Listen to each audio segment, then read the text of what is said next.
zut. Salut, c'est Robin. J'ai encore cassé mes lunettes.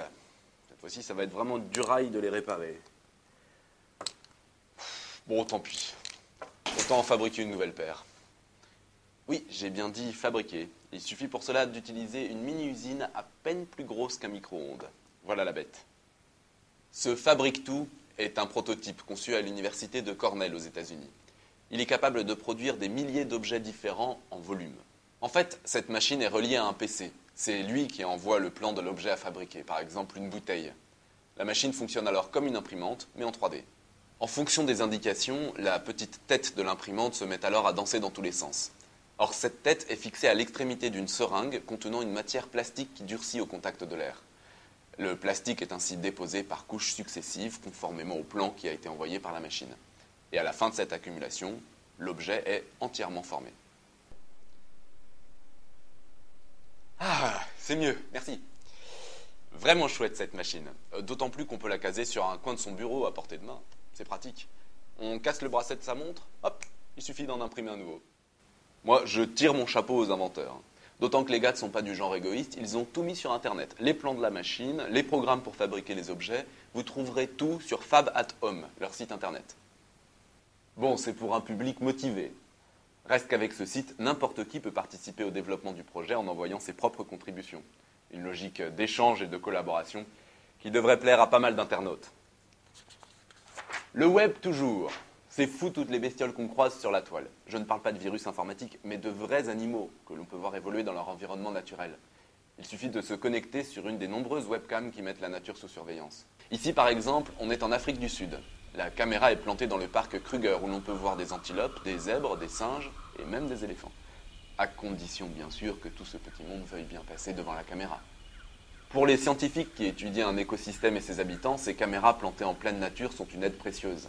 Elles permettent en effet d'avoir des images 24 heures sur 24, ce qui est idéal pour décortiquer le mode de vie des animaux. Tenez, sur ce site-là, on s'intéresse tout particulièrement aux oiseaux. On manipule depuis son PC une webcam située dans un parc naturel à San Francisco. Mais là, plus qu'un simple moyen d'observation, c'est un véritable jeu massivement multijoueur. Et le but du jeu, c'est de prendre le plus possible de photos d'oiseaux grâce à la caméra. À chaque image, on gagne des points et des bonus lorsqu'il s'agit d'espèces rares. Ça change des jeux où il faut canarder tout ce qui bouge. Canarder, oiseaux, bon, c'est pas grave. Mais je vous en montre quand même un dernier pour finir d'oiseaux. Celui-là vit au large des côtes californiennes sur l'île de Santa Cruz. C'est un bébé aigle, un pigargue à tête blanche pour être précis, l'animal qui sert d'emblème aux États-Unis. Ce petit est né le 13 avril dernier. Un conseil, ne tardez pas pour aller le voir parce que bientôt il aura la bougeotte.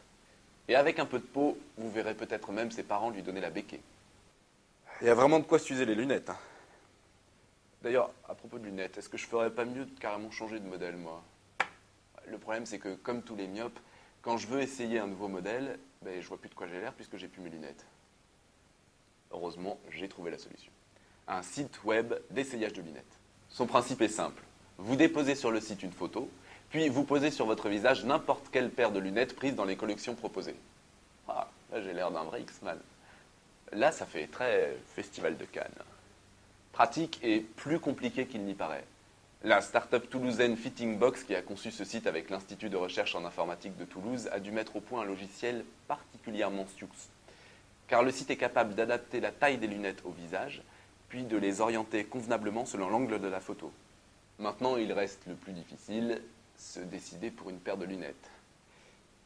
Zbron, peut-être pourriez-vous m'aider à choisir ?